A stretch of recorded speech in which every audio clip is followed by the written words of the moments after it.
दीपावली के इस 5 दिवसीय महापर्व के उपलक्ष्य में हमारे संस्थान में लक्ष्मी प्रदायक पूजन पैकेट उपलब्ध करवाया जा रहा है।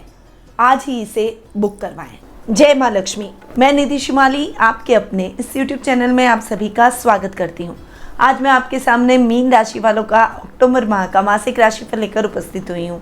सबसे पहले जान लेते हैं इस माह में आने वाले कुछ विशेष व्रत और त्योहारों के बारे में, क्योंकि ये माह भी बहुत विशेष है। हमारे हिंदू धर्म का सबसे प्रमुख पर्व दीपावली इस माह में आ रहा है। ये 5 दिवसीय पर्व हमारे हिंदू धर्म का सबसे बड़ा पर्व माना गया है। तो जान लेते हैं उसके अलावा और कौन कौन से त्योहार हैं और ये पर्व भी इस माह में कब आ रहा है। 2 अक्टूबर को महात्मा गांधी और लाल बहादुर शास्त्री जयंती मनाई जाएगी। 3 अक्टूबर को दुर्गाष्टमी का पर्व आ रहा है। 4 अक्टूबर को महानवमी और विजयदशमी का पर्व एक साथ बड़ी धूमधाम से मनाया जाएगा। 9 अक्टूबर को शरद पूर्णिमा का पर्व मनाया जाएगा। 13 अक्टूबर को सुहागिनों का पर्व करवा चौथ आ रहा है। 23 अक्टूबर को दीपावली का 5 दिवसीय पर्व प्रारंभ होने जा रहा है, यानी इस दिन धन त्रयोदशी का पर्व बड़ी धूमधाम से मनाया जाएगा। 24 अक्टूबर को नरक चतुर्दशी और दीपावली एक साथ आ रही है। 25 अक्टूबर को कार्तिक अमावस्या और साथ में आंशिक सूर्य ग्रहण भी देखा जाएगा। 26 अक्टूबर को भाई दूज और गोवर्धन पूजा की जाएगी। 29 अक्टूबर को लाभ पंचमी का पर्व बड़ी धूमधाम से मनाया जाएगा। तो ये तो कुछ विशेष व्रत और त्योहार हैं जो कि इस माह को बना रहे हैं विशेष। अब ग्रहों की स्थिति के अनुसार ये माह किस प्रकार से विशेष है उसके बारे में जान लेते हैं। तो सबसे पहले बात करते हैं ग्रहों के राजा सूर्य की, जो कि वर्तमान में कन्या राशि, जो कि उनकी शत्रु राशि है, उसमें विराजमान है और 17 अक्टूबर को वे अपनी नीच की राशि तुला में प्रवेश कर जाएंगे। बुध ग्रह की अगर बात करें तो वर्तमान में अपनी उच्च की राशि कन्या में विराजमान है और 26 अक्टूबर को वे अपनी सम राशि तुला में प्रवेश करेंगे। मंगल ग्रह की अगर बात करें तो वर्तमान में अपनी मित्र राशि वृषभ में विराजमान है और 16 अक्टूबर को वे अपनी अति शत्रु राशि मिथुन में प्रवेश कर जाएंगे। गुरु ग्रह की अगर बात करें तो वे इस पूरे माह अपनी ही राशि मीन में स्वग्रही होकर विराजमान रहेंगे। शुक्र ग्रह की बात करें तो वर्तमान में कन्या राशि, जो कि उनकी नीच की राशि है, उसमें विराजमान है और 18 अक्टूबर को वे स्वग्रही होकर तुला राशि में प्रवेश कर जाएंगे। वहीं शनि इस पूरे माह वक्री अवस्था में अपनी ही राशि मकर में स्वग्रही होकर विराजमान रहेंगे। राहु अपनी सम राशि मेष में और केतु अपनी सम राशि तुला में इस पूरे माह विराजमान रहने वाले हैं। तो ये है इस माह के ग्रह गोचर की स्थिति का हाल। अब बढ़ते हैं आगे और शुरू करते हैं इस माह का मासिक राशिफल, यानी मीन राशि वालों का अक्टूबर माह का मासिक राशिफल। सबसे पहले आपको बता दूं कि ये जो राशिफल मैं आपको दे रही हूँ ये चंद्र गणनाओं पर आधारित है और आपकी राशि और लग्न दोनों के हिसाब से समान रूप से प्रभावशाली भी है। सबसे पहले आपके राशि स्वामी यानी गुरु की अगर बात करें तो देखिए, पहले तो आपको बता दूं कि आपकी कुंडली द्विकेंद्राधिपति योग की कुंडली है, जिसमें आपके लग्नेश और कर्मेश गुरु हैं और सुखेश और सप्तमेश बुध हैं। और गुरु और बुध दोनों ही बहुत शानदार पोजीशन में बैठे हैं। गुरु अपने ही राशि में यानी अपनी ही लग्न के अंदर स्वग्रही होकर हंस नामक महापुरुष योग बना रहे हैं। वहीं बुध अपने ही घर यानी कन्या राशि के अंदर उच्च के होकर भद्र नामक महापुरुष योग का निर्माण कर रहे हैं। ये दोनों एक दूसरे को देख भी रहे हैं, यानी 2 सौम्य ग्रहों की दृष्टि एक दूसरे के ऊपर पड़ रही है। दृष्टि संबंध होने के कारण गुरु की स्थिति बहुत शानदार रहने वाली है। इस समय आपको मान सम्मान प्रसिद्धि की प्राप्ति होगी। आपके कार्य द्रुत गति से संपन्न होंगे। जिन कार्यों में अटकाव की स्थितियां अभी तक बनी हुई थी वे कार्य भी द्रुत गति से संपन्न होते चले जाएंगे। इस समय सामाजिक मान सम्मान के साथ साथ कुछ विशेष शुभ कार्यों में आपका योगदान सराहनीय रहेगा। वहीं आपकी मैच्योरिटी के, समझदारी के चर्चे चारों तरफ होंगे। कई लोग आपसे सलाह लेकर अपने कार्यों को करने का प्रयास करेंगे। कोई भी कार्य आप अधूरा नहीं छोड़ेंगे। 1 बाय 1 सभी कार्यों को पूर्ण करने की तरफ अग्रसर रहेंगे। वहीं गुरु आपके कर्मेश भी हैं, तो कर्म भाव के स्वामी लग्न के अंदर स्वग्रही होकर हंस नामक महापुरुष योग बना रहे हैं। इस समय आपकी ख्याति दूर दूर तक फैल सकती है, प्रसिद्धि बढ़ सकती है। काम को एक ब्रांड लेवल पर ले जाके आप खड़ा कर देंगे, अपनी एक अलग पहचान बनाएंगे। जो नौकरी पेशा लोग हैं उनके लिए ये समय इंक्रीमेंट, प्रमोशन का रहेगा। वहीं जो लोग व्यापार कर रहे हैं उनके व्यापार में वो उत्तरोत्तर उन्नति और प्रगति करते हुए दिखाई देंगे। यानी गुरु के शानदार परिणाम आपको इस समय देखने को मिलेंगे। खासकर जो टीचिंग लाइन से जुड़े हुए हैं, जो मैनेजमेंट के फील्ड से जुड़े हुए हैं, या फिर जो साइंटिस्ट है, रिसर्च से संबंधित किसी भी प्रकार का कोई काम करते हैं, उनके लिए ये समय शानदार परिस्थितियां दिखाएगा और ये समय आपके लिए एक गोल्डन अपॉर्चुनिटीज़ लेकर आएगा। अब आते हैं द्वितीय भाव पर। द्वितीय भाव के स्वामी हैं मंगल, जो कि आपके भाग्य स्थान के भी स्वामी हैं। द्वितीयेश की बात करें तो द्वितीय भाव में राहु विराजमान है, जो कि कहीं ना कहीं थोड़ी सी कुटुंब से मतभेद उत्पन्न करते हैं। वहीं द्वितीय भाव के स्वामी अपने से एक घर आगे जाकर बैठे और 16 अक्टूबर तक वे आपके तृतीय स्थान में बैठेंगे। उसके बाद मंगल राशि परिवर्तन करते हुए आपके सुख स्थान में आकर विराजमान होंगे। भूमि पुत्र का भूमि के भाव में आकर बैठना आपके बैंकिंग सेक्टर या फिर आपके प्रॉपर्टी से संबंधित कार्यों में आपको सफलता दिलवाएगा। वहीं आपके बुजुर्गों का आशीर्वाद आप पर पूरा रहेगा। कभी कभी मिसअंडरस्टैंडिंग हो सकती है या फिर आपको कन्फ्यूज़न हो सकता है, अंडर कॉन्फिडेंट हो सकते हैं कि डिसीजन क्या लें क्या न लें। ऐसी परिस्थितियां जरूर आपको देखने को मिल सकती है, परंतु ओवरऑल रिजल्ट आपको अपने लिए सकारात्मक ही देखने को मिलेंगे। घर के बड़े आपके साथ खड़े रहेंगे, आपको हर जगह मार्गदर्शन प्रदान करेंगे। वहीं जब मंगल आपके सुख स्थान में आ जाएंगे तो प्रॉपर्टी से संबंधित कार्यों में थोड़े से सजग रहने की आवश्यकता रहेगी। हालांकि ऐसे कार्य फटाफट से पूर्ण होंगे, परंतु कोई भी पेपर साइन करने जा रहे हैं तो पहले उन पेपर्स को पढ़ के उसके बाद में उस पर साइन करें। माँ के साथ संबंध अच्छे और मधुर बने रहेंगे। वहीं अब मंगल आपके भाग्येश भी हैं और भाग्य स्थान के स्वामी अपने से सप्तम जाकर बैठे हैं, अपने ही घर को देख रहे हैं। तो इस समय आपका भाग्य भी आपका पूर्ण रूपेण साथ देगा। जो लोग टेक्निकल फील्ड से जुड़े हुए हैं या फिर कोई गवर्नमेंट जॉब में उच्च प्रशासनिक पदों की तैयारी कर रहे हैं, पुलिस, सेना, नेवी जैसे क्षेत्रों में जाना चाहते हैं या फिर इंजीनियरिंग की तैयारी कर रहे हैं, उन स्टूडेंट्स के लिए ये समय शानदार परिस्थितियां उत्पन्न करेगा। परंतु ये समय आपका 16 अक्टूबर तक ही शानदार रहने वाला है। उसके बाद आपको केयरफुल हो जाना पड़ेगा, क्योंकि मंगल अपने से अष्टम चले जाएंगे। भाग्येश का अपने से अष्टम जाकर बैठना इतना अच्छा रिजल्ट नहीं देगा। इसीलिए जो भी इंपॉर्टेंट काम है, कोई अगर एग्जाम होना है तो उसकी तैयारी आप प्रॉपर रखें, अपने मन में एक कॉन्फिडेंस बनाकर रखें। देखिए, मैं हमेशा ये कहती हूँ, ग्रह, नक्षत्र और भाग्य भी उसी का ही साथ देते हैं जो व्यक्ति कर्म प्रधान होता है। इसीलिए अपने आप को कर्म प्रधान बनाएं। काम में किसी भी प्रकार की लापरवाही नहीं होगी तो भाग्य को भी आपके सामने झुकना ही पड़ेगा, ग्रह भी आपके सामने झुकेंगे। इसीलिए अपने कर्म में किसी भी प्रकार की लापरवाही ना करें, मेहनत करते चले जाएं, प्रतिफल आपको अवश्य अपनी लाइफ में देखने को मिल जाएगा। अब आते हैं आपके तृतीय स्थान पर। तृतीय स्थान की अगर बात करें, तृतीय भाव के स्वामी है शुक्र, जो कि सप्तम भाव में नीच के होकर विराजमान हो रहे हैं। देखिए, एक तो शुक्र 7th हाउस में कारको भाव नाश करते हैं, वहीं सप्तम भाव में नीच के और हो रहे हैं। तो इस समय आपको अपने भाई बहनों के साथ में तालमेल बनाकर चलना पड़ेगा। पराक्रम भी विपरीत दिशा में न लगे या कंफ्यूजन में कोई गलत आप अपना इन्वेस्टमेंट कर लें या फिर आप मेहनत गलत दिशा में कर लें, ऐसा नहीं होना चाहिए। इस समय आपको अपना विजन पूरा क्लियर रखना पड़ेगा, तभी आप अपने उद्देश्य में सफल होते हुए दिखाई देंगे। इस समय आपको अपने भाई बहनों के अग्रेशन का सामना भी करना पड़ सकता है।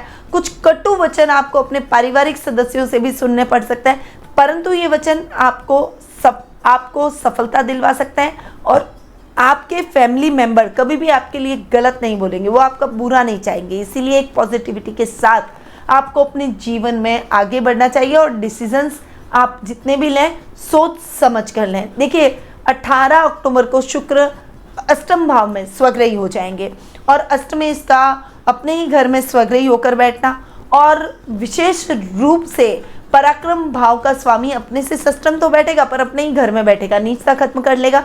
तो उसके बाद स्थितियां आपको अपने लिए अनुकूल महसूस होगी।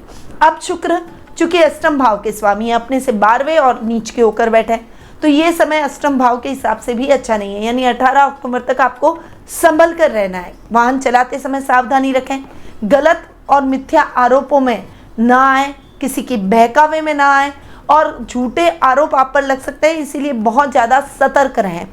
और भ्रम की स्थितियाँ अगर आपके मित्र, आपके आसपास के लोग फैलाने का प्रयास करें तो आपको उसमें नहीं फंसना है। बहुत सोच समझ के, समझदारी से आपको इस समय निकालना पड़ेगा।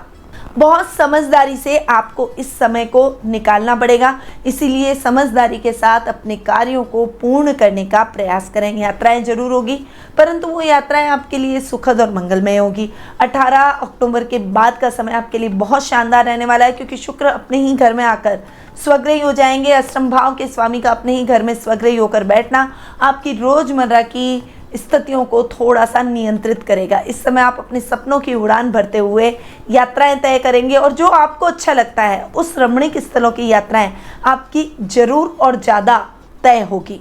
तो शुक्र के बेहतरीन रिजल्ट आपको इस माह जरूर देखने को मिलेंगे, परंतु ये मिक्स रिजल्ट है, इसीलिए संभल कर रहे हैं।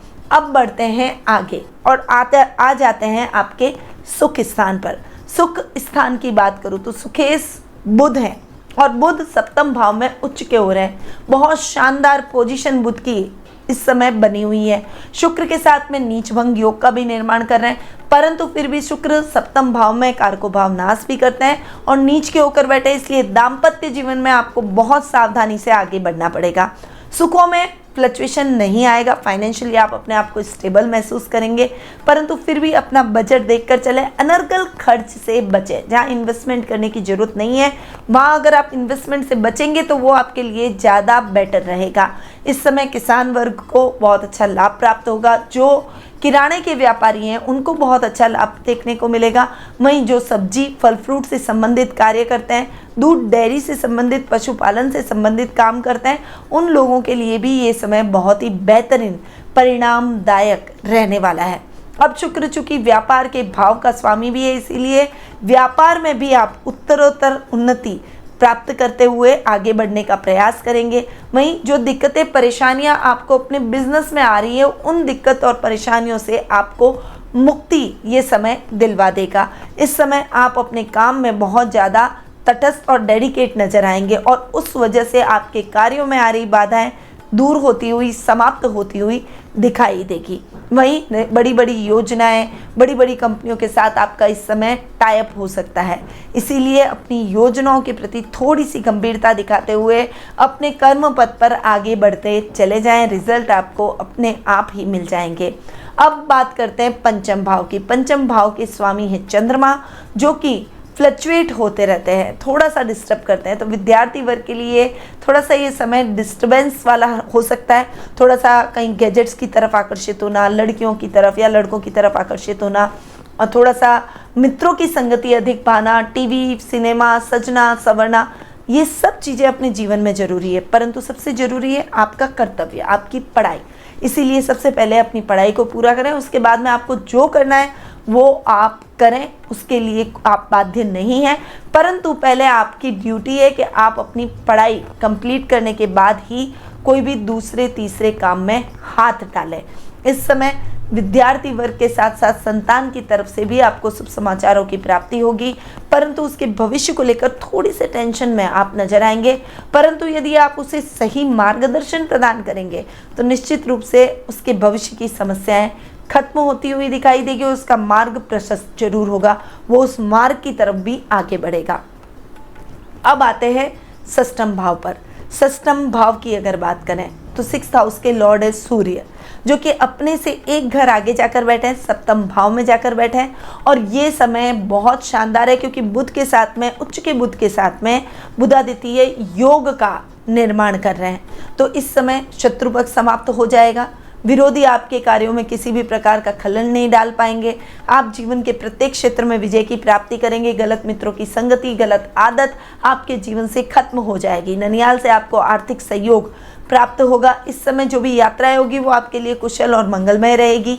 इस समय आप जो भी काम हाथ में लेंगे उसे पूरा करके ही दम लेंगे। ऋण से आपको मुक्ति मिल जाएगी। अगर कोई लोन है या किसी को उधार आप चुका रहे हैं बहुत लंबे टाइम से, तो अब उससे आपको मुक्ति मिलती हुई दिखाई देगी। और स्वास्थ्य के प्रति अगर आपकी कुछ समस्याएं चल रही थी तो वो समस्याएं भी अब खत्म होती हुई दिखाई देगी। तो ओवरऑल सूर्य के रिजल्ट बहुत अच्छे मिलेंगे। उसके बाद 17 अक्टूबर को सूर्य चेंज हो रहे हैं और आपके अष्टम भाव में जा रहे हैं, नीच के होकर बैठ रहे हैं। पर देखिए, षष्ठम भाव का स्वामी अगर नीच का होकर अष्टम भाव में बैठता है तो भी सूर्य के रिजल्ट इतने खराब नहीं, हालांकि बहुत अच्छे भी नहीं होंगे, परंतु खराब परिस्थिति, खराब परिणामों को सूर्य नहीं दिखाएंगे।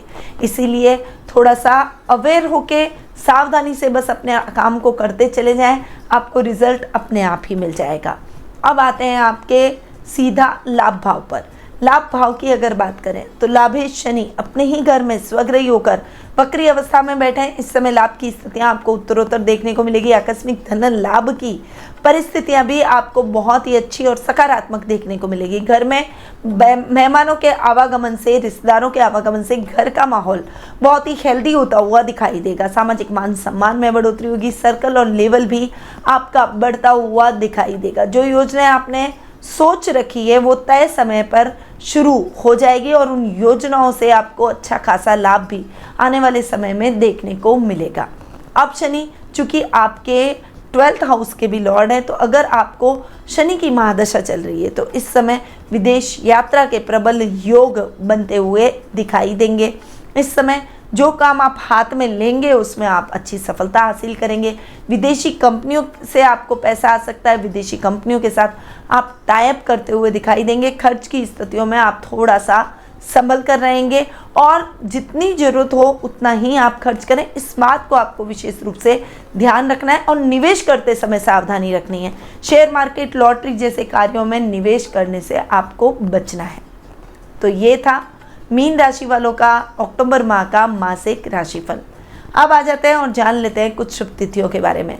1 से 5 तारीख, 8 से 14 तारीख, 18 से 24 तारीख और 27 से 31 तारीख, ये तारीखें आपके लिए बहुत ही शुभ रहने वाली है।